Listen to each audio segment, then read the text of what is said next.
Hey guys, what's going on? This is Master Cloud, and I am back for another cast of The Lord of the Rings, The Battle from Middle-earth 2, The Rise of the Witch King. Today's matchup is going to be a 1 versus 1 of finals game between two very strong players at this game. Spawning in the upper left-hand side of the map as Angmar, it is going to be the player MauHur, and his opponent spawning in the lower right-hand side of the map as Isengard. It is going to be the player Megrim. Now this is game 2 in a best of 3. This is a tournament game. This is the final, so whoever wins this series is going to be taking home the gold prize, as it would be. And if you guys have not seen game 1 between these two players, definitely go check that out. It's going to be up on my channel. Definitely an excellent game. Very glad I casted that, as it was a very hard-fought battle between these two players. And I'm excited to see now that they're both a different race. As if you guys remember, last game it was Gondor versus the Dwarves, and now MauHur has taken the helm at Angmar, and Megrim has gone for Isengard here. Now I'm not sure if these players picked randomly or were assigned one. I'm guessing they were assigned, so they were told, look, you have to play this race this time around now. And we have an early Thrallmaster here headed out across the map. Now I should mention, guys, this entire tournament was played on patch 2.02. The most recent version is 2.02 version 4. And for those of you interested in watching my cast, for those of you interested in this game, definitely stay tuned. There is a lot of stuff happening right now. Even though this game is something like 10 years old, definitely stay tuned. There's some very exciting news in the works. I can't say anything too specific, but you guys definitely want to stay tuned.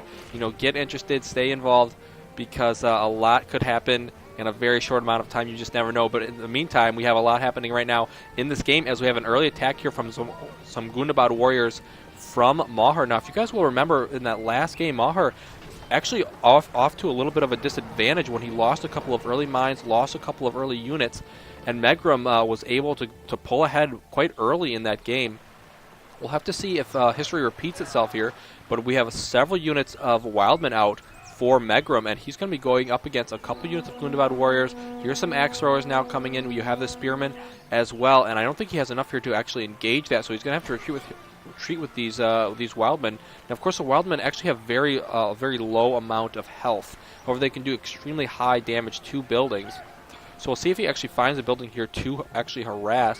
Meanwhile, he's going to have to worry about a couple of Gundabad warriors running around in the backside, or in the front side of his base here, rather. Might actually find this furnace, but he's got some Uruk crossbowmen out right now. I really like the Uruk crossbowmen against the strategy that MauHur has gone for here. However, he might actually be anticipating this, as he has immediately built the Troll and Wolf Den. Now, you may be wondering, why is he building this Troll and Wolf Den? The reason is because in patch 2.02, the Angmar Thrallmasters, wow, could not say that word. The Angmar Thrallmasters cannot summon the Wolf Riders until the Wolf and Troll Den, or the Troll and Wolf Den rather, has been built. So you cannot get early cavalry from the Hall of Warriors until you have the Wolf and Troll Den, of course, because that allows you the access to wolves. You know, makes sense. And these Wolf Riders are now out on the field, so those archers not going to be nearly as effective as I had at first anticipated. However, Megrim still has a sizable force. He hasn't lost much here. Actually, Megrim now able to go for one of these warg pits, and that's going to grab him some extra income. If you guys will recall, last game we saw our the player MauHur go for pretty much every single sort of destroyable building on the map to pick up all those extra resources, and I think it greatly helped him out.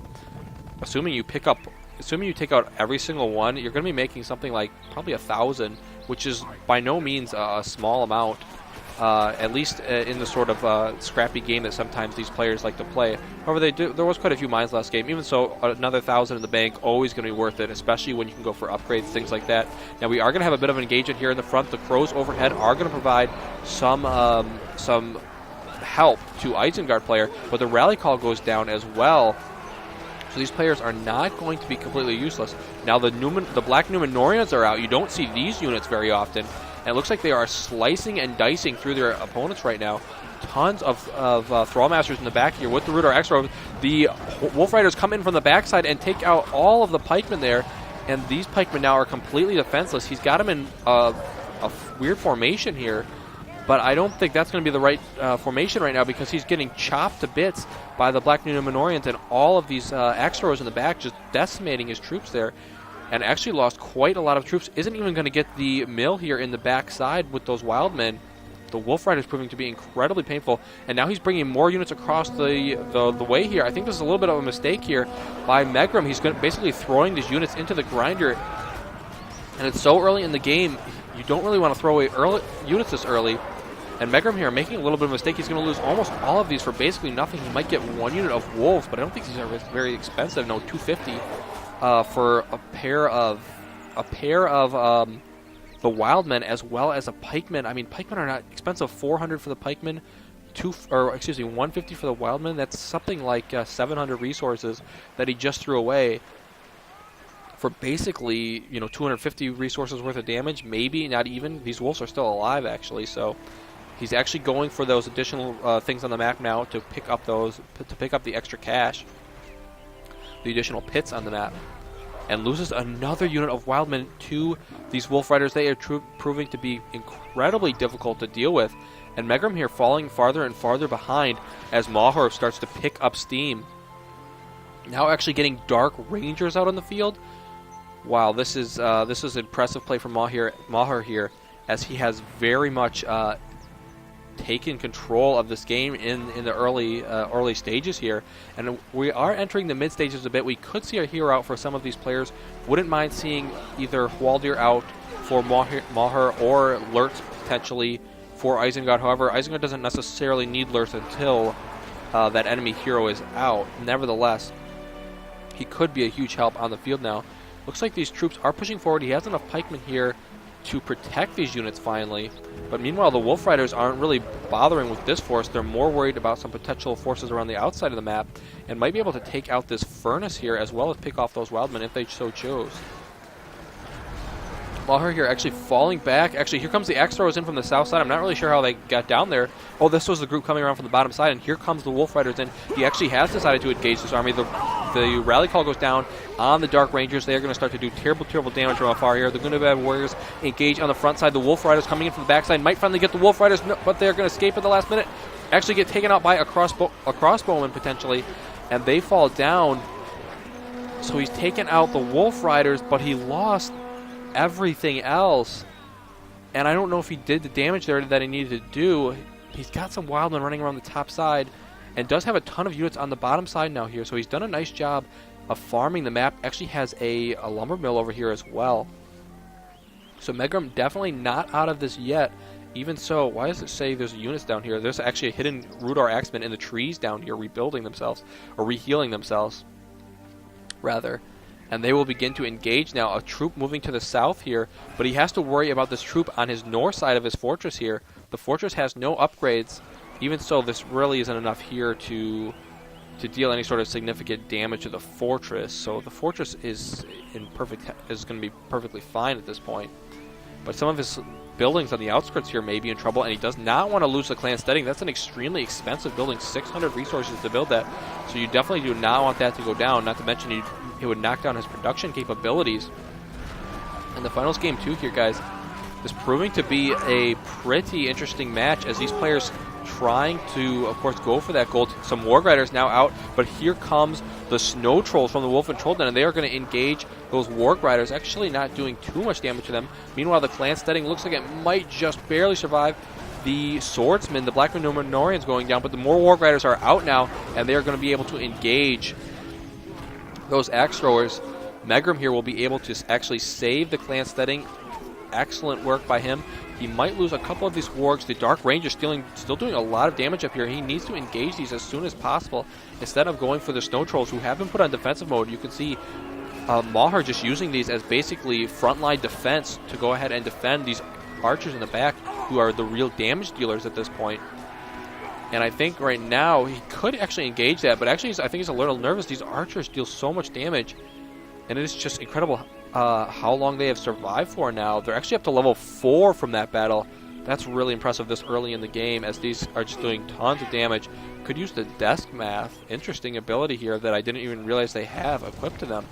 Also has the long shot ability to drop down that arrow volley if he so chooses. is going to want to wait for maybe a big battle to use that, though. A couple of Gundabad warriors showing up to reinforce. With the rally call going down, MauHur deciding, I might as well fall back here, wait for my reinforcement. More Dark Rangers, though. Could use that arrow drop right now if he wanted to. Would like to see him actually use that. He's actually throwing away a couple units to the front. Actually, these Snow Trolls not engaging quite yet.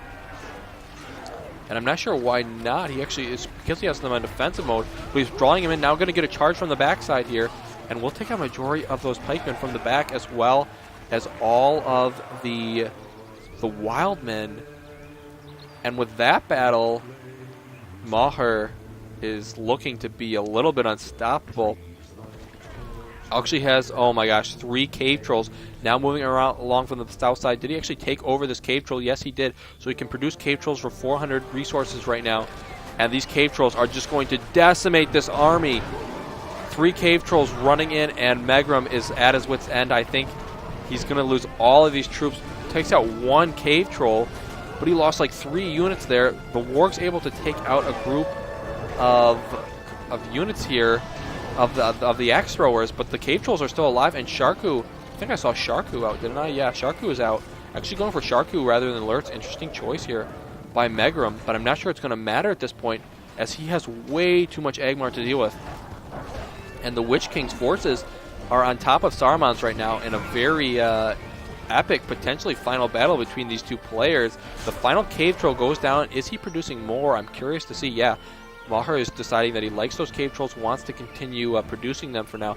More Blackman Numenorians out. I like this 1 unit of Blackman Numenorians in the front on defensive mode to take the damage and let the archers sit in the back doing the real damage. But here comes the Wargs. That's why he has Sharku out, to deal with the Rangers, to close that distance gap very quickly. And I think he might lose the level 5 Rangers here. Finally, that's going to be a disappointing loss if he does, in fact, lose those. Doesn't really have anything here to save them. The Snow Trolls moving along the south side. The Rangers actually still alive, but Sharku able to pick up several levels there as he takes all of them out. The level 5 Rangers will fall. All of those units going down.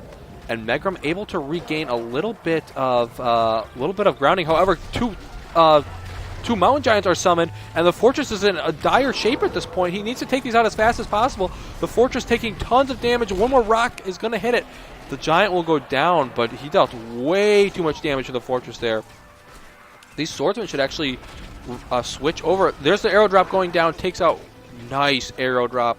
Almost 3 complete units going down there. At least a full 2. Sharku doing fine.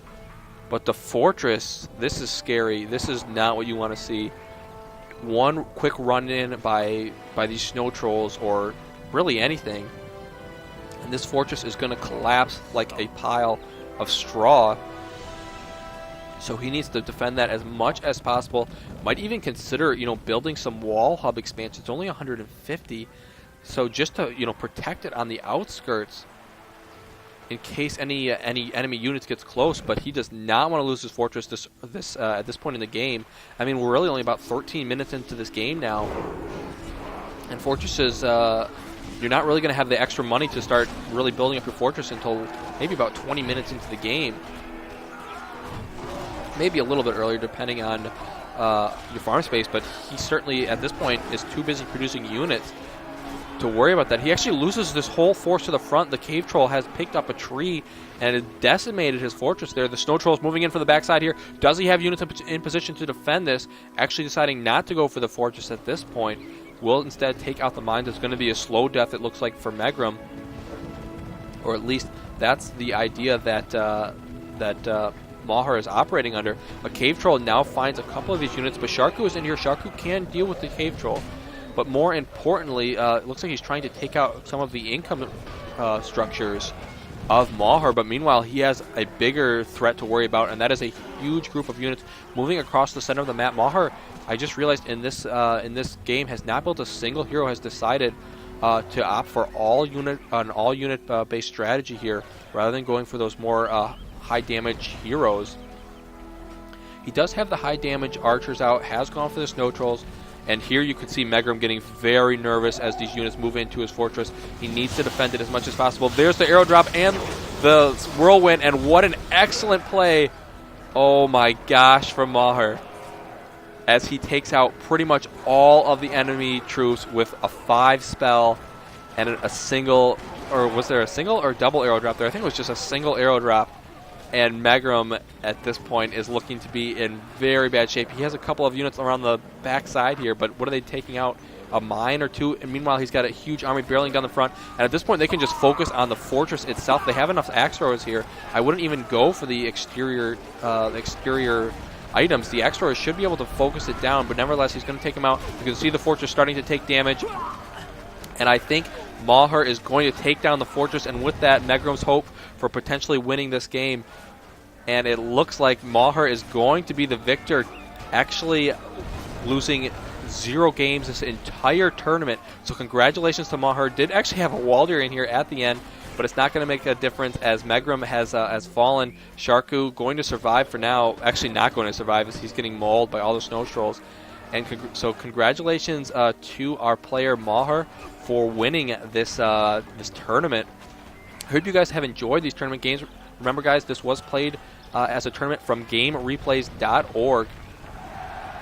Set up the tournament. So definitely check out the site if you guys are interested in seeing more Rise of the Witch King. I can also be found there now as I am commentating for those guys. Hope you guys enjoyed this tournament. Definitely stay tuned. Like I said, lots of exciting things coming up soon. Hope you guys have enjoyed these games, and Master Cloud signing off for now.